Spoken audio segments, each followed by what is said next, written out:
ब्राह्मण आहेत म्हणून मुख्यमंत्र्यांवर चुकीच्या पद्धतीने बोलण्याच्या तसदी घेऊ नको जरंग्या, तुला खबरदार सांगतो।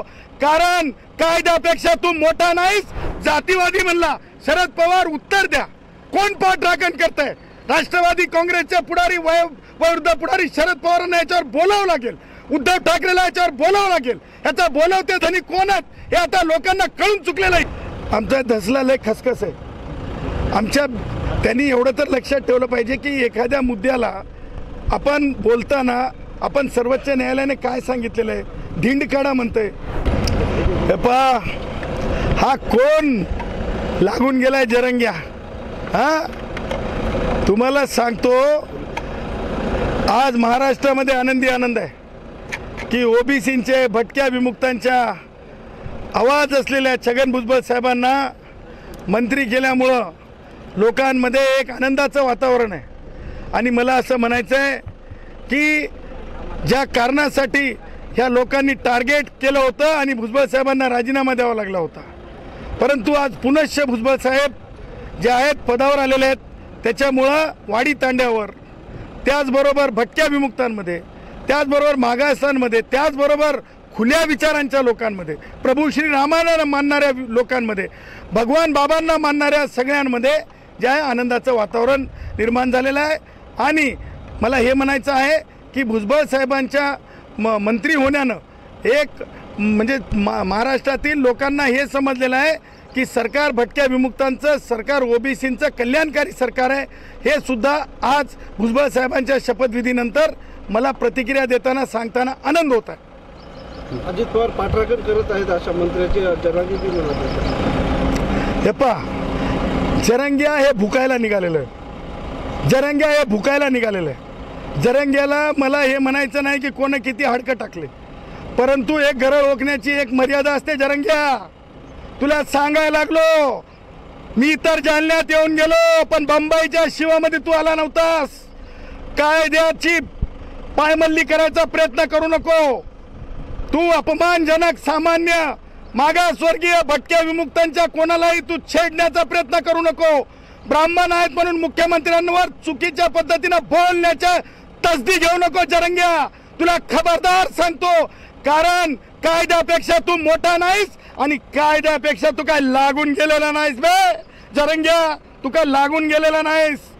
त्यामुळं जरंग्या ज्या प्रकारे भुजबळ साहेबांवर व्यक्त झाला की वाकड तोंड्या, ज्या प्रकारे जरंग्या भुजबळ साहेबांवर व्यक्त झाला, ज्या प्रकारे म्हणजे तुम्हाला सांगतो त्याचे शब्द जे आहेत जरंग्याचे, हे या बाबतीत शरद पवारांनी खुलासा करावा की जरंग्याच्या ह्या शब्दांना ते मान्यता देतात का?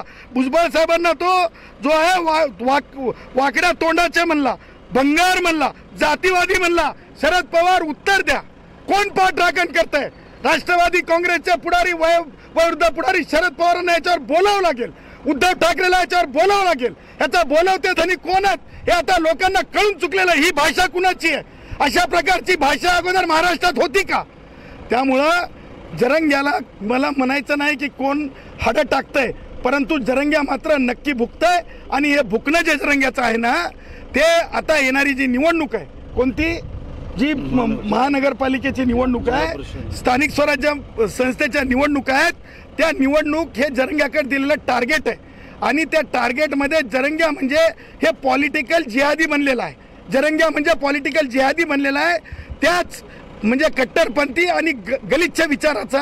कारण तोच माणूस एखाद्या एवढ्या ज्येष्ठ श्रेष्ठ माणसाला अशा प्रकारचं वक्तव्य करू शकतंय। त्यामुळे त्याचा जेवढी निंदा करावी, जेवढा निषेध करावा तेवढा कमी आहे। महाराष्ट्र आनंदात आहे। माननीय उपमुख्यमंत्री जे आहेत अजितदादा आणि माननीय उपमुख्यमंत्री एकनाथरावजी शिंदे, माननीय मुख्यमंत्री देवेंद्रजी यांनी घेतलेल्या निर्णयाबाबत सामान्य वाडी तांड्यातला सर्व माणूस अति आनंदी आहे की भटक्या विमुक्तांचं, ओबीसींचं हे सरकार आहे। परंतु एक लक्षात घ्या, भुजबळ साहेब मंत्री आहेत, परंतु भुजबळ साहेब कधी सुद्धा आपली भूमिका बदलत नसतात। मंत्री असताना सुद्धा त्यांनी असंविधानिक आरक्षण देता येणार नाही मराठ्यांना, टक्केवारीच्या पुढे खुल्या वर्गावर अन्याय करता येणार नाही। त्याचबरोबर ज्या नोंदीच्या आधारे आरक्षण दिलं जात होतं, त्या नोंदींना सुद्धा विरोध केला। आणि मला अपेक्षा आहे भुजबळ साहेब पुन्हा आपल्या भूमिकेशी ठाम राहतील। आम्ही ठाम आहोत। कारण इथला जो ब्राह्मण आहे तो ब्राह्मण सुद्धा नागरिक आहे, इथला वैश्य, इथला कोमटी जो खुल्या वर्गातला आहे त्या खुल्या वर्गावर अन्याय होऊ नये, टक्केवारी जास्त होऊन आरक्षणाची ही भूमिका जी भारताचे संविधानाचे निर्माते डॉक्टर बाबासाहेब आंबेडकरांची आहे. त्यामुळे सरकार नक्की काळजी घेईल, भुजबळ साहेब नक्की आपल्या भूमिकेवर ताठर राहतील आणि आम्ही सुद्धा नोंदीवरलं आरक्षण ओबीसीतलं देऊ देणार नाहीत आणि 10% आरक्षण मराठा भावांना मागास नसल्यामुळे देता येणार नाही. साहेब बीडमध्ये जे आहे ते अजितदादा पालकमंत्री आहेत, मात्र ज्या पद्धतीनं मारहाणीच्या घटना समोर काय वाटत नाही? बघा, अजितदादाच्या बाबतीत सांगायचं झालं तर ते कडक प्रशासनिक आहेत. त्यामुळं बीडला बदनाम करू नका, बीडला बदनाम करू नका, बीडला बदनाम करू नका. पोलीस ज्यावेळेस तपास करत असते तर पोलिसांना तपास करण्याची एक संधी असायला हवी. त्यापूर्वीच आमचा धसला लय खसखस आहे.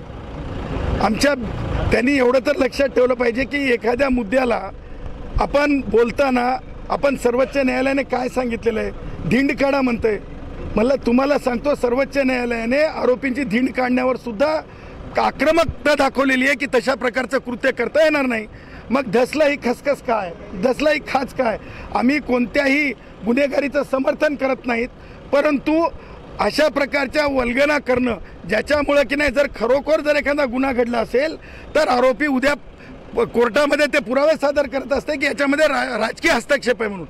आणि म्हणून मला हे म्हणायचं आहे की ज्या प्रकारे तातडीनं आरोपींना अटक होणे, ज्या प्रकारे म्हणजे जो विक्टीम आहे त्याच्या बाबतीमध्ये विचारणा करणे, पोलिसांनी तातडीने तपास करणे, जलद गतीनं तपास करणे हे होत आहे. मला हे सांगा, हे धस असेल किंवा अंजली दमानिया असेल किंवा आणखीन जे त्यांच्यासोबतचे सो कॉल्ड आहेत ते कधी माऊली सोटच्या बाबतीत बोललेत का? तुम्हाला सांगतो, व्यवसायातून राजकारणातून भांडणं होणं हे सर्वश्रुत आहे, जगामध्ये आहे. परंतु लक्षात घ्या की माऊली सोटचं मराठा पोरीवर प्रेम केल्यामुळे ती हत्या झालेली आहे. त्या हत्येच्या बाबतीमध्ये कधी म्हणले का फास्ट ट्रॅकला न्या? त्या हत्येच्या बाबतीत म्हणले का शिंदे आणि जाधव कोणत्या जातीचा तपासलं का? मग त्या पोलीसवाले जे शिंदे आणि जाधव नावाचे त्यांच्यावर काही कारवाई करून पुरवणी चार्जशीट आणा असं कधी म्हणले का? परंतु म्हणजे भटक्या विमुक्तांचा, म्हणजे आमचं धनगराचं पोरगं ते, आमच्या पोरांना काही झालं तर कधीच कोणी बोलायचं नाही, त्याची विचारणा करायची नाही. परंतु एक घटना घडली मराठा म्हणून की तातडीनं काही ना काही करायचं. तर अजितदादांच्या मतदारसंघात काही झालं की असं काही दाखवायचं की हेच रखवालेत. अंजली दमानिया कशाची रखवाली आहे मला सांगा बरं? तिच्याकडे कोणतं खातं, कुणी दिलेलं आहे? हे सगळे की नाही, मला असं वाटतंय, मला कुणाला किराये के टट्टू म्हणायचं नाही, परंतु एक सामान्यपणे मन आहे, किराये के टट्टू असतात ना, हे किराये के टट्टू किराया घेऊन हे सगळं करत असतात. सर, भूषण गवई सरन्यायाधीश झाल्यानंतर पहिल्यांदा महाराष्ट्रात आले, पण त्यांचा प्रोटोकॉल पाळला झाला नाही आणि खंत व्यक्त केली. वकील म्हणून काय वाटतं तुम्हाला? मला असं म्हणायचं आहे की ह्या बाबतीमध्ये सन्माननीय मंत्री श्री बावनकुळे साहेब हे माननीय मुख्य न्यायमूर्ती भूषण गवई यांच्याशी बोललेले आहेत. सरकारची भूमिका त्यांनी स्पष्ट केलेली आहे आणि त्याही पुढे जाऊन मला असं वाटतंय की जपान ह्या देशामध्ये ज्यावेळेस मी दौरा केला, मी जयश्री पाटील त्यावेळेस आम्ही तिथे ज्युडिशरी पाहिली, तर त्यावेळेस सरन्यायाधीश तिथले आपलं काम संपवल्याच्या नंतर बाहेर येतात आणि ते स्टेशनपर्यंत फक्त कारनं जातात आणि तिथून कोणतेही लवाजमा ते वापरत नाहीत. मला असं वाटतं ते एक भाग आहे. आणि दुसरा भाग आहे की जे आत्तापर्यंत आपण इतर सन्माननीय न्यायमूर्तींना जे हे दिलेले आहेत, प्रोटोकॉल दिलेले आहेत, ते सरकारने सांगितलं यापुढे ते प्रोटोकॉल देण्यात येतील. त्यामुळे मला असं वाटतं की तो विषय संपलेला आहे. सोशल मीडियाच्या भाऊ गर्दीत विश्वासार्हतेने चकाकणारे नाव म्हणजे लेट्सअप मराठी. सगळ्या नागरिकांना ती स्पीच लेट्सअप वरील मुलाखती म्हणजे विचारांचा खजिना. त्यानंतरच्या निवडणुकीमध्ये मला सोडून गेले. बातम्या केवळ वस्तुस्थिती सांगणाऱ्या, न प्रोपगंडा, फक्त जनतेचा अजेंडा.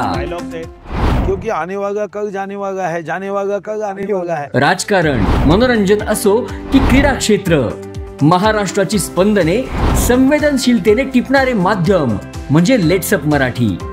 जगासोबत एक पाऊल पुढे राहण्यासाठी लेट्सअपचे ॲप, सोशल मीडिया आणि वेबसाईट सोबत कनेक्टेड रहा.